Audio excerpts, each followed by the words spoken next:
कभी सोचा है आपने कि इंडिया में जब पैसा मिलता है तो लोग सबसे पहले क्या खरीदते हैं? वो है सोना। और जब सपने देखते हैं तो स्टॉक मार्केट का नाम सुनते हैं।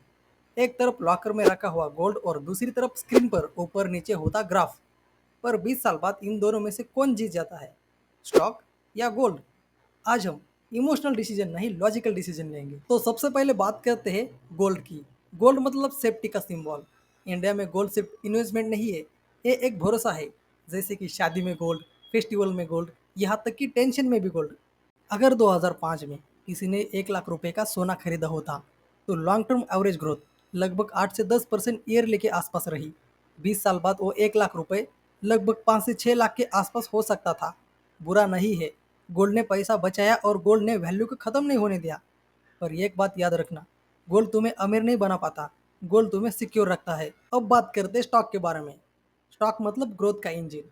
अब दूसरी तरफ देखो, अगर वही 1 लाख रुपए इंडिया के टॉप कंपनीज में इन्वेस्ट होता, जैसे निफ्टी 50 को फॉलो करने वाले इन्वेस्टमेंट में, लॉन्ग टर्म एवरेज ग्रोथ 12 से 14% के आसपास, सिर्फ 12% ही मान लो, तो 20 साल बाद 1 लाख रुपए लगभग 9 से 10 लाख रुपए बन जाता।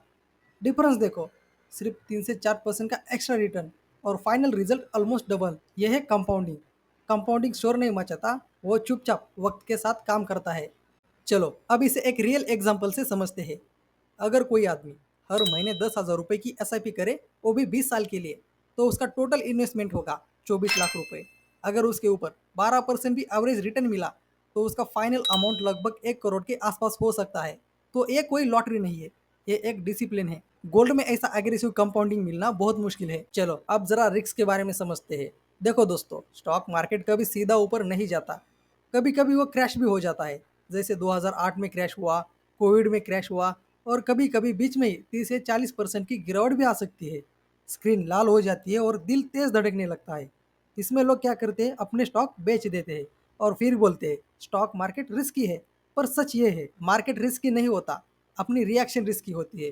तो गोल्ड में इतनी वॉलेटिलिटी नहीं होती, इसलिए गोल्ड में डर कम लगता है। तो अब आप ये पूछोगे कि इन दोनों में से बेटर कौन है। चलो समझाता हूँ। अगर तुम शॉर्ट टर्म के लिए इन्वेस्ट कर रहे हो, अगर तुम रिस्क टॉलरेट नहीं कर सकते, अगर तुम्हें बस अपना पैसा बचाना है, तो तुम्हारे लिए सोना बेस्ट ऑप्शन है। पर अगर तुम यंग हो, 10-20 साल का आपके पास टाइम है, और तुम मार्केट के अप्स एंड डाउन्स झेल सकते हो, तो स्टॉक तुम्हें ज़्यादा आगे ले जा सकता है। चलो अब मैं आपको फाइनल रियलिटी बताता हूँ। गोल्ड तुम्हें नींद देता है, पर स्टॉक तुम्हें फ्रीडम देता है। गोल्ड तुम्हें सिक्योरिटी देता है, पर स्टॉक तुम्हें अपॉर्चुनिटी देता है।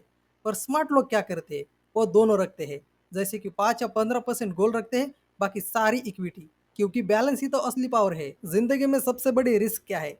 रिस्क ये नहीं कि मार्केट गिर जाए, रिस्क ये है कि 20 साल बाद तुम पीछे मुड़कर देखो और बोलो कि काश थोड़ी हिम्मत की होती। डिसीजन सिंपल है, तुम्हें सिर्फ पैसा बचाना है या जिंदगी में ऑप्शन बढ़ाने हैं। तो दोस्तों, वीडियो पसंद आई हो तो सब्सक्राइब करना मत भूलना।